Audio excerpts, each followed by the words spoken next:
Friends, Romans, countrymen, lend me your ears. I have come to bury Caesar, not to praise him. Was that Mark Antony at Caesar's funeral? I don't know a lot of Shakespeare, but I did read Julius Caesar back in high school. That's one of the few Shakespeare plays that I read. Nick Dioli is here. Thank you for joining me at the Far Middle Podcast. Dedication this week for episode number 55. It's going to go to a record that is tied to the number 55 that I think just might be one of those records in sports that will never be broken. There's a couple of those records out there where you see them and you just try to think, how will that record be broken? And you just can't sort of fathom away. I think this might be one of them. And the person who set the record is one of the top 5 all-time NBA greats. So who's the player? Wilt Chamberlain. And the record that, of course, we most associate with Wilt is his putting up 100 points in a single game back in 1962. And as impressive as that is, this isn't episode 100. This is episode 55 of the Far Middle. So, and I also think as impressive as 100 points might be, it might be broken someday in today's score-focused NBA. Kobe Bryant is second on that list at 81 points, currently at least. And by the way, when Wilt did score the 100 points back in 62, that game was played where? It was played in Hershey, Pennsylvania, of all places. A lot of people don't realize that. So Wilt Chamberlain holds several all-time NBA records because no one could ever stop the guy from getting to the rack because of his talent and strength. And the NBA eventually widened the lane and changed the inbounding rules due to Wilt's sheer dominance. And as we discussed in prior dedication podcasts, where we had those greats that we dedicated those episodes to, when you have someone that's actually so good and so dominant that the game changes the rules because of them, that is a surefire sign of all-time best. We talked about that with Bob Gibson and mound height. We talked about that with Mel Blount and the bump and run rule changes in the NFL. And now we've got Wilt Chamberlain with the lane and inbounding rules in the NBA. But Wilt's record that we're dedicating episode 55 to, it happened a few years before his 100-point game. In November of 1960, Wilt Chamberlain pulled down 55 rebounds in a game against the Boston Celtics. That's right, 55. So despite this amazing tally, Chamberlain's Philadelphia Warriors, they lost that game, even though he had 55 rebounds. Since 1973, no NBA player has topped 37 boards in a single contest. So just put that in the context of 55 rebounds that Chamberlain pulled down. And Wilt's the NBA's all-time leader in total rebounds. He's got almost 24,000 in his career. The player most recently that came closest to that cumulative career mark was Kevin Garnett, who had just shy of, I think, 13,000 rebounds. It just, again, puts it in perspective, almost 24,000 rebounds, almost double that for Wilt Chamberlain. So as impressive as a 100-point game is, I think 55 rebounds in a game, that actually might be more impressive. In Wilt's all-time rebound tally, I don't know if that's ever going to be matched either. Bill Russell came within a few thousand of Wilt career-wise. Kareem Abdul-Jabbar is a distant third all-time on that list, so it goes Chamberlain, Russell, Jabbar. But episode 55, we dedicate to the record for rebounds in a single NBA game, and by association to the great player that achieved that, Wilt Chamberlain. By the way, speaking of Wilt and Bill Russell and Kareem, I did have the chance over the years to meet all three briefly, all three of them individually. Bill Russell, very polite, but also very private. I think that was pretty apparent. Kareem, he was a jazz guy. So if you want to strike up a conversation with him, just talk jazz. In fact, at one point in time, he had a really impressive collection of rare jazz records. I think he might have lost that collection in a home fire years ago. But by far, Wilt Chamberlain, he was the most sociable, the most entertaining of the three. I was really sorry to hear when he passed away, and it was hard to believe. I looked at this getting ready for the podcast. Wilt Chamberlain passed away over 20 years ago. Boy, time flies, and it certainly doesn't stand still for anybody. Let's get moving on episode 55 topics. I want to pick up from the last episode in 54, where I was discussing a few energy policy thoughts that I also highlighted in my company's first quarter earnings call. And if you listen to the prior episode, you'll recall I discussed how much of the current energy policy reality created a bit of a sadness in me, as I sort of defined it as an emotion. Well, today I want to wrap up that energy policy discussion with how getting energy policy right it can create a massive degree of excitement for me. So sort of the polar opposites when it comes to emotions. And by the way, all this connects to Wilt, because you see, Wilt Chamberlain's career was the culmination of massive potential that got coupled with action to unleash that potential. So when Wilt was done, he achieved levels of greatness that passed both the numbers test as well as the eye test. And the same progression that Wilt used for basketball, that can be copied for Appalachia when it comes to energy policy. And that's because the Appalachian region, as we discussed, it's got the resources and the know-how and the work ethic to be the catalyst of the modern energy and manufacturing industries. And that brings me to the next item to cover, which is how an approach that embraces Appalachian energy and Appalachian workers and technology here that's been demonstrated here will inevitably produce a string of massively important advantages and benefits for everybody, people and economies and societies well beyond the Appalachian region. So first thing to think about is how this will grow the middle class. We spoke many times how the middle class is the secret sauce of America's success. If you grow it, we win. If you lose it, we lose. And that's been true for periods of boom and desperation in our nation as well as our city. So you can see this in the best of times and in the worst of times. And a big problem today is major cities and regions are basically looking at a bifurcated strata of society. You've only got the ultra wealthy, and then you've got the working poor. There's no middle anymore, and that's a problem. Appalachian energy industries, they solve that problem by offering jobs that don't need college degrees and that pay family-sustaining wages. You focus hiring on the rural and urban underserved communities, and now you got success off and running. Second thing to consider when it comes to energy policy is that Appalachian natural gas, they can utilize technology to convert it into things like liquefied natural gas or compressed natural gas, so LNG or CNG. It offers a massive economic cost advantage for those companies, industries, and regions that are going to be willing to utilize it. So if you're looking at something like jet fuel for aviation or gasoline for cars and trucks and so on, they have on a per million BTU basis costs that are anywhere from 3 times to 6 times the cost of natural gas on a dollar per million BTU basis. They can use technology to convert natural gas from the form that it's currently in, of course, which is gaseous, into that CNG or that LNG, and it can convert it quite cheaply. So billions of increased productivity and GDP dollars will grow and sort of flow from that. And then the third thing to consider, Appalachian natural gas in the form of CNG or LNG, when it's powering transportation and similar industries, guess what? It's going to lower the CO2 footprint and the carbon intensity of those endeavors. The supply chain is going to be shorter, which helps on those fronts. The energy density is going to be way better, which is crucial on those fronts, and so on. So just as an example, a plane that's retrofitted for utilizing LNG from Appalachian natural gas, it will reduce its CO2 footprint by 30% compared to conventional jet fuel.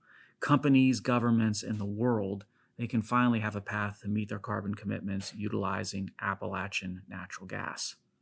And another or fourth thing to consider, supply chains, right? We talked a lot about supply chains in this nation over the past year and a half.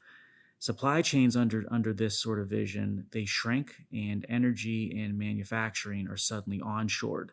That reduced risk and improves the resiliency and the reliability of the entire sort of ecosystem when it comes to economies and supply chains. So think about it this way.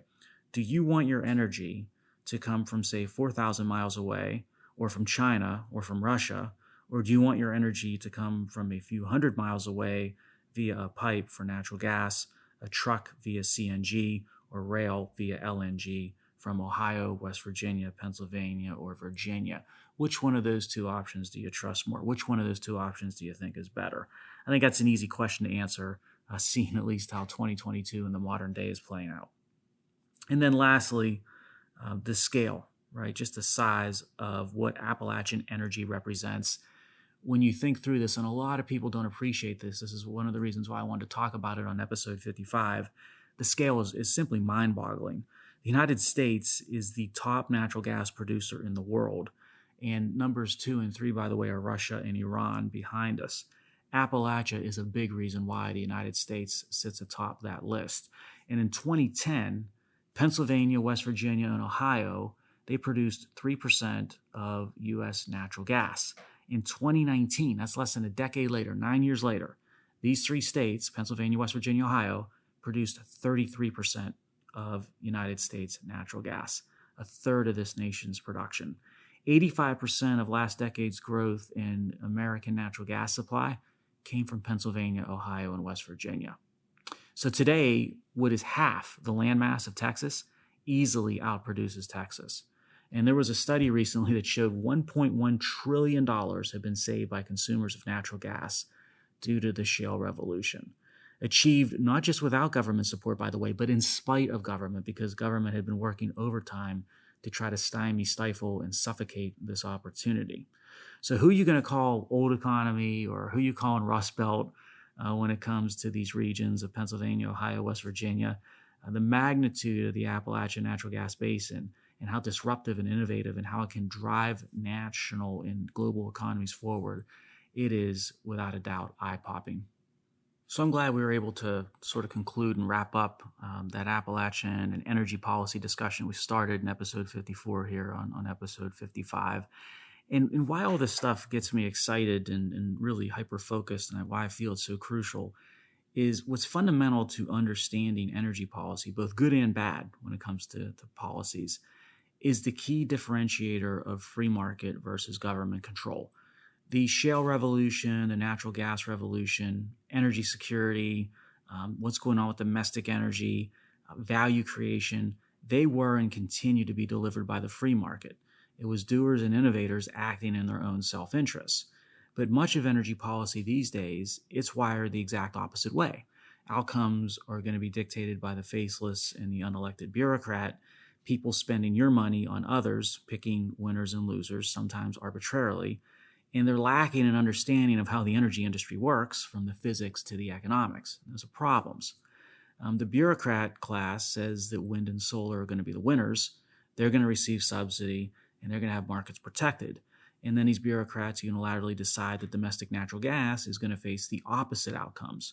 When government gets involved in complicated matters best left to the competitive free market of entrepreneurs and innovators to figure out, I can assure you bad things are always going to happen. Now, you can bet on this not just in energy matters, but also when it comes to things we should take for granted in America, which brings me to the next dot to connect on episode 55.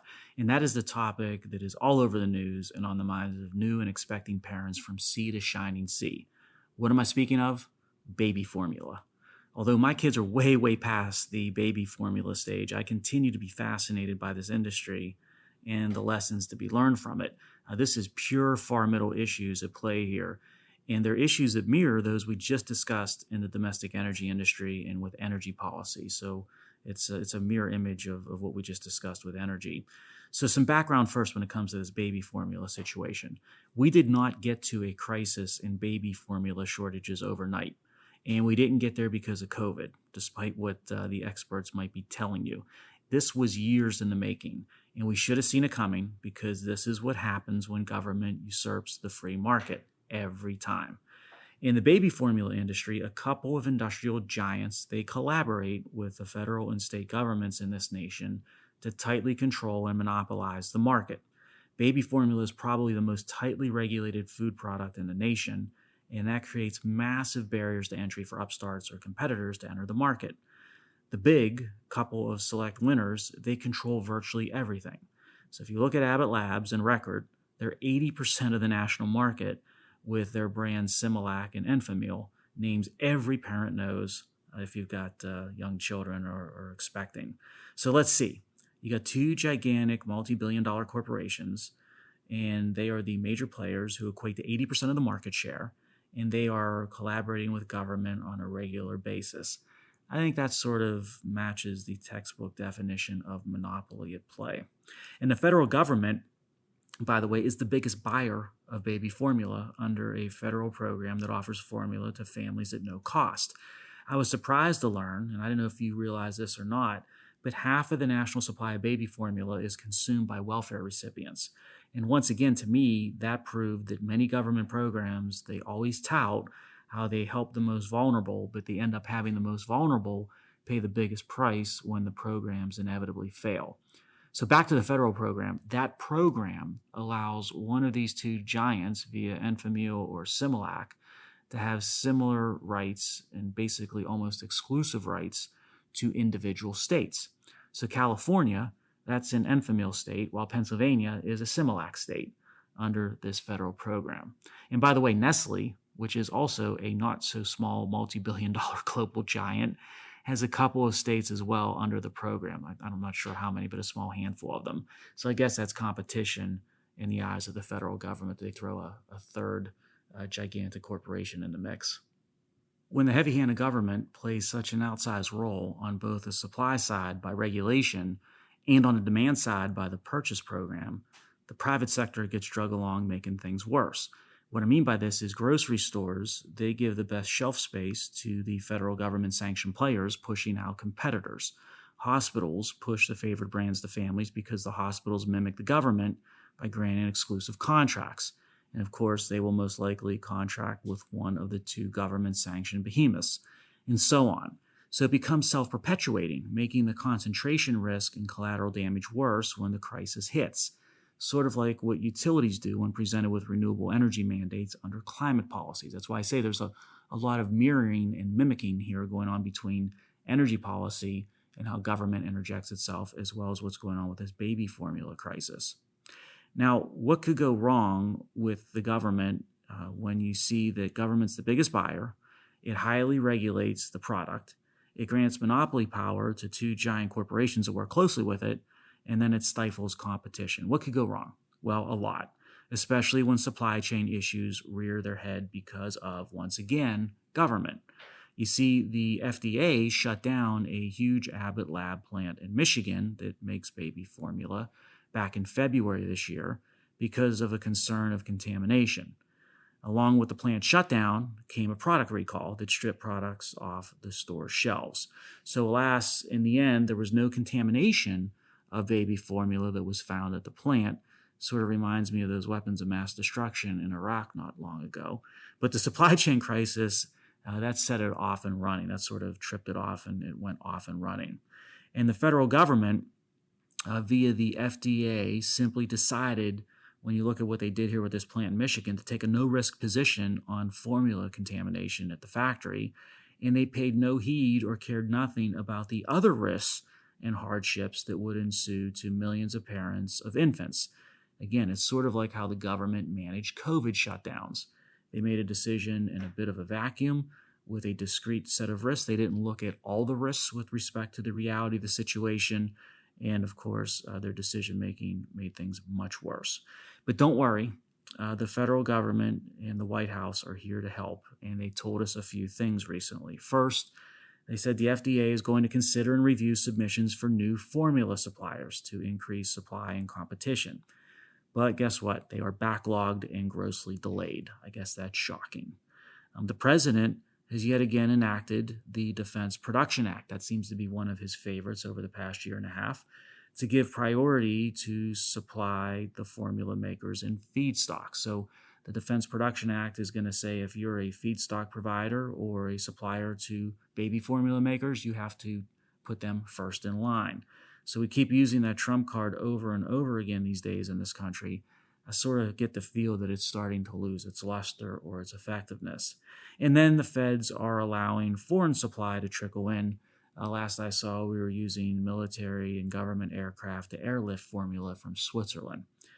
This is the United States of America in 2022.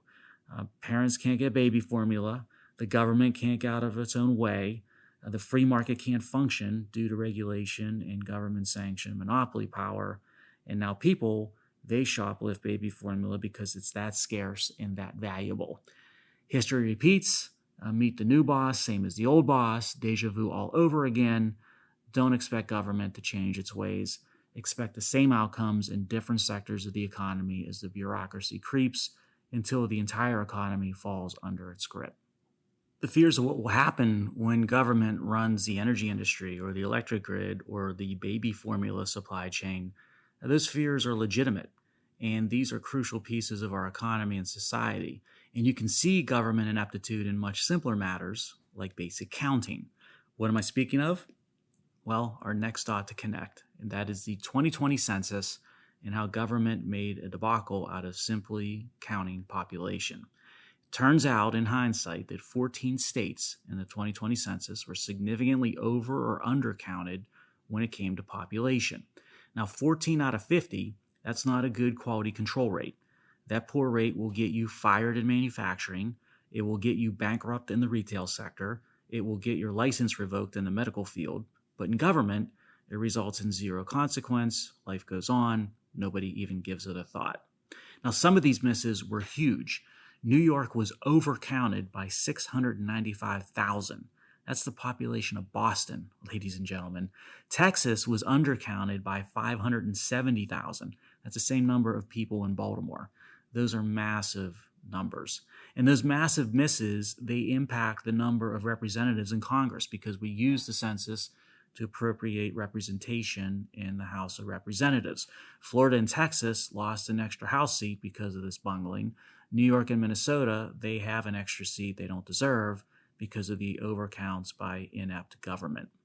Overcounts were due to households filing duplicate forms, right? And the undercount side, it's thought they were largely due to government just simply guessing, and guessing quite poorly, as to household size for those who did not respond to the census.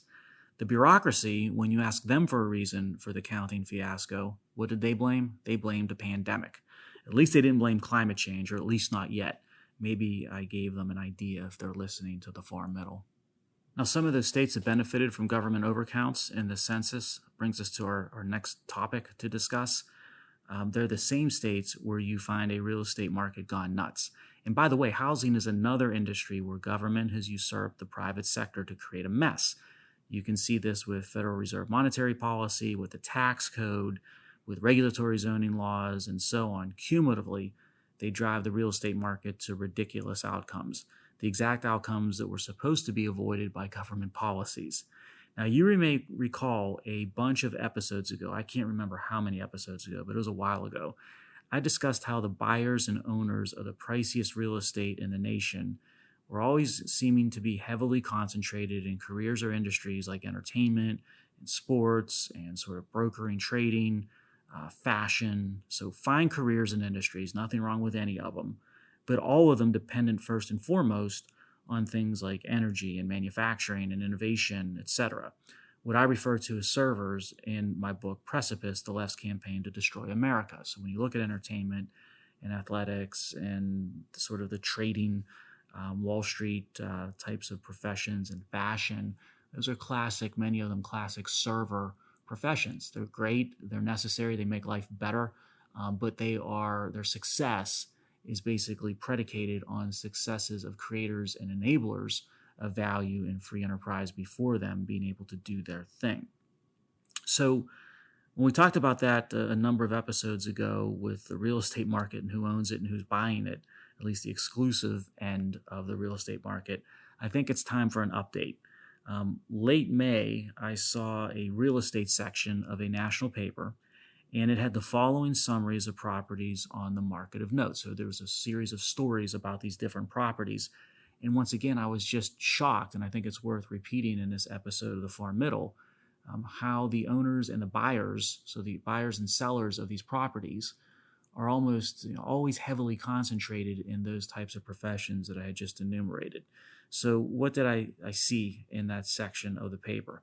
So first I saw a kayaking champion who had his mountain estate in Oregon featured, and it's worth millions of dollars. I'm not sure how many millions, but it is looking to be a very pricey, epic type of a property. There was a private equity billionaire who lists his Bob Hope estate in Los Angeles for $29 million. He just put it on the market. You had an actress who was listing her San Francisco home for just under $40 million, $39 million ask price. A self-storage mogul listed his Malibu home for $128 million. $128 million. Another actress listed a one-story ranch, a single-story ranch in Malibu. What do you think that's going to run you? Over $4 million. And the creator of an energy drink paid $40 million for a Utah compound. And then last but not least, you had a hedge fund manager who was announced in this story that he was listing his New York City Manhattan condo for a cool $36 million. And just to emphasize, again, I have nothing against these careers or industries or individuals. I enjoy or appreciate all of them, but they are secondary or the result of value creators upstream from them, creators and enablers of free enterprise, which then turn loose many of these individuals and sectors as servers.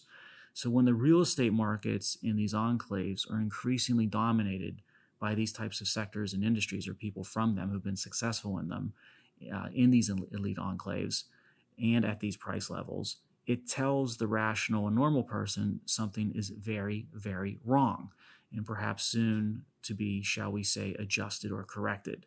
I think it's going to be interesting to watch and monitor, and we certainly will do so when it comes to the real estate market nationally on the Far Middle podcast. Well, it looks like it's time to bring it home for this episode of the Far Middle podcast. Hope you enjoyed it. Speaking of that server class of value creators in the free enterprise market, let me talk about one in particular here in conclusion. I want to take a moment to talk about a great actor who passed away a few weeks ago, Ray Liotta. He was a great actor. Why? Because he was awesome in great films, like Goodfellas. He was awesome in bad movies as well. He was great in a leading role. He was great in cameo appearances. The greats are always great, even when their role is brief or when the film and supporting cast, they leave much to be desired. Raw talent in acting and in everything else in life, it refuses to be hidden or covered up. It just finds a way to shine, and Liotta shined bright.